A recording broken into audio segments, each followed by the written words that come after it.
Magandang araw sa inyong lahat. Heto na ang latest weather update ngayong February 25 Wednesday. Bago tayo magtapos ng buwan, may nakikitang signal sa long-range forecast na posibleng may sistemang mabuo sa susunod na linggo. Malayo pa at hindi pa final ang lahat pero kapansin-pansin na mas nagkakatugma na ang ilang model sa kanilang mga forecast kaya tumataas ang tsansa ng development. Kung gusto mo naman lagi kang informed sa lagay ng panahon, huwag kalimutang mag-subscribe dito sa channel. Ngayon para sa lagay ng panahon ngayong araw, isang dominant system ang umiiral sa buong bansa at ito ay ang easterlies. Ang easterlies ay hangin na nagmumula sa karagatan sa silangan na may dalang moisture kaya nagiging pabor ang kondisyon sa pagbuo ng mga ulap-ulan lalo na kapag umiinit ang panahon mula tanghali hanggang hapon. Ang resulta nito, pabago-bago ang panahon sa maraming lugar. Pwedeng maaraw o maaliwala sa umpisa, tapos biglang dadami ang ulap at uulan sa ilang bahagi, habang ang ibang lugar naman ay maaaring maulap lang pero walang buhos. Ang mahalagang paalala, kahit isolated lang ang ulan sa forecast, pwede itong lumakas kapag may nabuo na severe thunderstorm at doon tumataas ang risk ng biglaang pagbaha at pagguho ng lupa, lalo na sa mga lugar na mahina ang drainage o nasa gilid ng slope. Para sa Metro Manila at sa natitirang bahagi ng bansa, partly cloudy to cloudy skies ang inaasahan na may isolated rain showers o thunderstorms.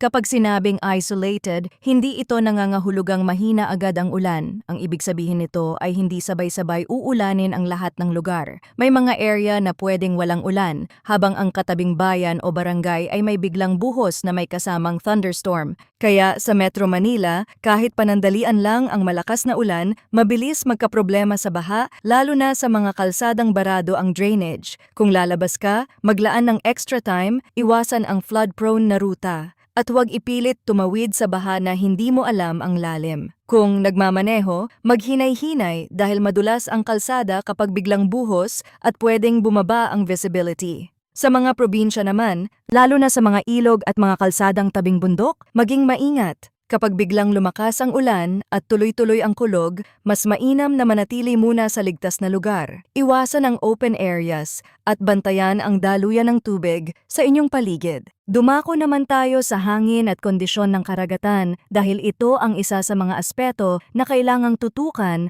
lalo na ng mga coastal communities at ng mga may biyahe sa dagat. Para sa northern at eastern sections ng bansa, inaasahan ang moderate na hangin na mula east to northeast. Ang coastal waters dito ay moderate na may taas ng alon mula 1.5 hanggang 2.5 meters. Ibig sabihin, mas magalaw ang dagat sa mga baybaying nakaharap sa silangan at sa mga lugar na exposed sa hangin. Delikado ito para sa maliliit na bangka, lalo na kung lalayo sa baybayin o kung sasabay ang thunderstorm. Kung tayo ay mangingisda o may planong pumalaot, mas mainam na i-check ang local advisories at sumunod sa abiso ng lokal na otoridad. Kung nakatira naman malapit sa baybayin, maging alerto sa biglang bugso ng hangin at alon.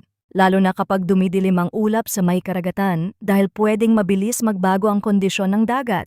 Para naman sa natitirang bahagi ng bansa, light to moderate ang hangin na mula northeast to east at ang coastal waters ay slight to moderate na may taas ng alon mula 0.6 hanggang 2.1 meters. Mas manageable ito kumpara sa moderate seas pero tandaan natin kapag may thunderstorm, pwedeng biglang lumakas ang hangin at maging maalon ng mas mataas kaysa sa inaasahan. Kaya kahit hindi kayo kabilang sa northern at eastern sections, kung maliit ang sasakyang pandagat, maging maingat pa rin at huwag pilitin bumiyahe kapag masama ang ulap sa dagat o may naririnig na kulog. Ngayon puntahan naman natin ang update sa temperatura at relative humidity sa last 24-hour period na nagtatapos ng 8 o'clock p.m. yesterday.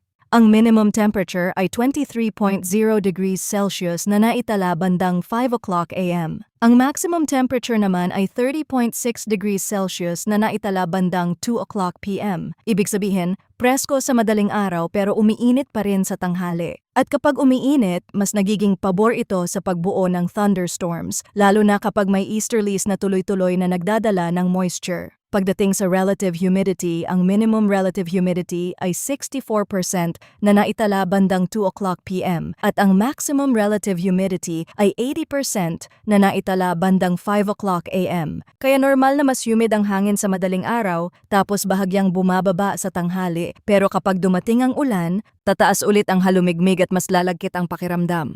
Kaya kung mapapansin mong biglang umaalinsangan at mabilis dumidilim ang ulap, iyan ang klase ng kondisyon na pwedeng magtulak sa pagbuo ng thunderstorm sa ilang lugar. Para naman sa tides at astronomical information over Metro Manila, ang sunrise today ay 6:15 a.m. at ang sunset today ay 6:03 p.m. Ang moonrise ngayong araw ay 11:58 a.m.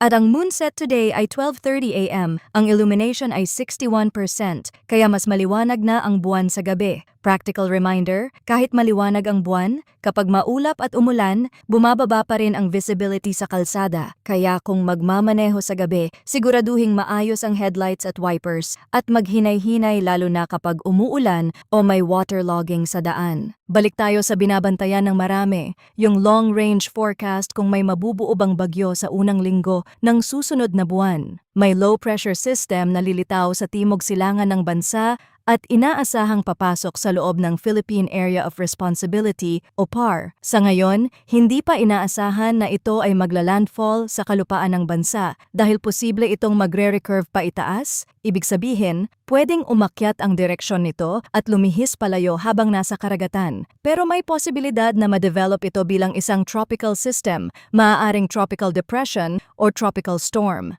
Kaya ang puntong dapat tandaan, may potential development pero hindi pa final ang track at lakas. At iyan ang dahilan kung bakit mahalaga ang tuloy-tuloy na monitoring sa mga susunod na araw. Dagdag pa, sa GFS model, makikita ang paglapit ng nasabing sistema sa may eastern part ng Visayas at northern part ng Mindanao. Ibig sabihin, sa senaryo na ito, mas malapit ang magiging epekto sa silangang Visayas at hilagang Mindanao, lalo na kung lalakas ang circulation at dadami ang moisture. At kapag dumami ang moisture, mas tumataas ang tsansa ng mas aktibong pag-ulan sa mga apektadong bahagi. Pero dahil long-range forecast pa ito, pwedeng magbago ang direksyon, bilis, at lakas depende sa magiging galaw ng iba pang weather system sa paligid. Kaya patuloy nating imomonitor ang mga pagbabago sa kilos at lakas ng posibleng sistemang ito at sa mga susunod na update mas magiging malinaw kung tataas pa ang tsansa ng development at kung saan ang posibleng magiging direksyon. Bago tayo magtapos,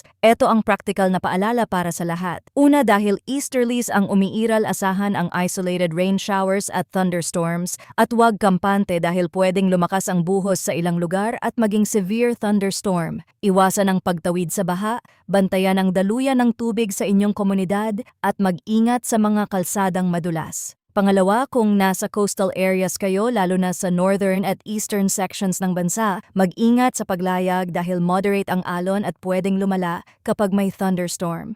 Pangatlo, tungkol sa posibleng low-pressure system sa unang linggo ng susunod na buwan, huwag mag-panic. Monitoring pa ito at ang pinakamainam ay manatiling updated sa mga susunod na bulletin para makita kung lalakas ba at kung anong magiging direksyon. Manatiling alerto, manatiling handa at manatiling nakatutok dito para sa susunod na weather update.